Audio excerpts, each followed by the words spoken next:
नमस्कार, मेरा नाम है शिवम और आपका स्वागत है एक्सप्लोर द अनसीन की सच्ची घटनाओं में। साल 2006 के दिसंबर महीने में देश को दहला देने वाली वारदात सामने आई। दिल्ली के पास बसे नोएडा के निठारी में कोठी नंबर D5 के पीछे नाले में कुछ ऐसा मिला जिसने जुर्म की ऐसी दास्तान को बयां किया जिसकी किसी ने कल्पना भी नहीं की थी। ये कोठी थी मोनिंदर सिंह पंडेर की और 29 दिसंबर को इसके पीछे के नाले में मिले 17 बच्चों के नर कंकाल ने इस कोठी में रहने वाले नर पिशाचों की जुर्म की ऐसी दास्तान को बयां किया जिसे सुनकर शायद आपकी रूह कांप जाए, आपके पैरों से जमीन खिसक जाए। यूं तो साल 2005 से ही कोठी नंबर D5 के आसपास से मासूम और गरीब बच्चों के लापता होने की रिपोर्ट थाने में दी जाने लगी थी, मगर इस बात पर पुलिस वालों ने कोई खास एक्शन नहीं लिया क्योंकि लापता होने वाले बच्चों में लड़कियों की संख्या सबसे ज्यादा थी और पुलिस वाले लड़कियों के माता पिता से कह देते कि हो सकता है तुम्हारी बच्ची किसी दोस्त के साथ भाग गई हो। पर इस सनसनीखेज मामले का खुलासा तब हुआ जब 7 मई 2006 के दिन पायल नाम की गरीब लड़की कोठी नंबर D5 में काम करने गई और लौटकर वापस नहीं आई।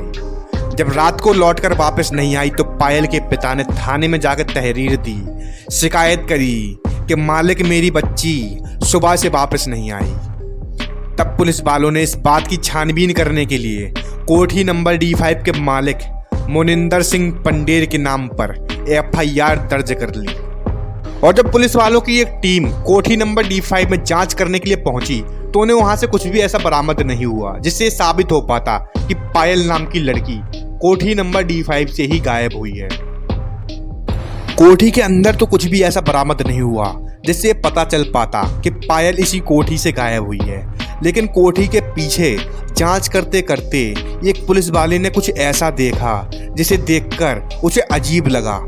उसने देखा कि कोठी नंबर D5 के पीछे के नाले में कई सारी थैलियां पड़ी हुई हैं जो कि सिर्फ कोठी नंबर D5 के पीछे ही पड़ी हुई हैं, बाकी किसी कोठी के पीछे कोई भी थैली नहीं है। उसे आश्चर्य हुआ तो उसने एक थैली को निकालकर बाहर देखा। उसे जैसे ही खोला तो उसमें कुछ ऐसा मिला जिसे देखकर वो भागते हुए अपने सीनियर अधिकारी के पास पहुंचा। और जब सीनियर अधिकारी वहां पहुंचे तो उन थैलियों को निकाला गया और थैलियों को निकालने के बाद उनमें जो बरामद हुआ उसे देखकर आपकी रूह कांप जाएगी। दरअसल उन थैलियों में एक नहीं बल्कि 17 मासूम बच्चों को छोटे छोटे टुकड़ों में काट कर फेंका गया था। बच्चों के छोटे छोटे टुकड़े मिलने पर पुलिस वालों ने उस कोठी के मालिक मोनिंदर सिंह पंडेर और नौकर सुरेंद्र कोली को हिरासत में ले लिया।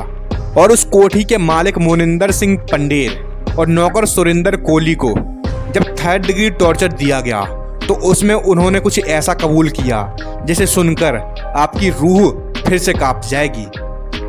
मोनिंदर सिंह पंडेर और नौकर सुरेंद्र कोली ने ये कबूल किया कि अपने कोठी के बाहर से छोटे छोटे बच्चों को बहला फुसलाकर अपनी कोठी में ले जाते, फिर उनके साथ दुष्कर्म करके उनकी हत्या कर देते और उनके शरीर की गर्दन और हाथ पैर को काटकर थैली में भरकर छत से नाले में फेंक देते और बचे हुए हिस्से को पकाकर खा जाते। अगर आपको यकीन नहीं होता तो आप निठारी कांड को गूगल पर सर्च कर सकते हैं। ये दोनों आदमखोर, ये दोनों नर पिशाच बच्चों को खाया करते थे। इन दोनों आदमखोरों के मुंह में खून लग चुका था और ये सिलसिला यूं ही 1.5 साल तक चलता रहा। 1.5 साल बाद जब मामले का खुलासा हुआ तो दोनों ही आदमखोरों को फांसी की सजा सुना दी गई।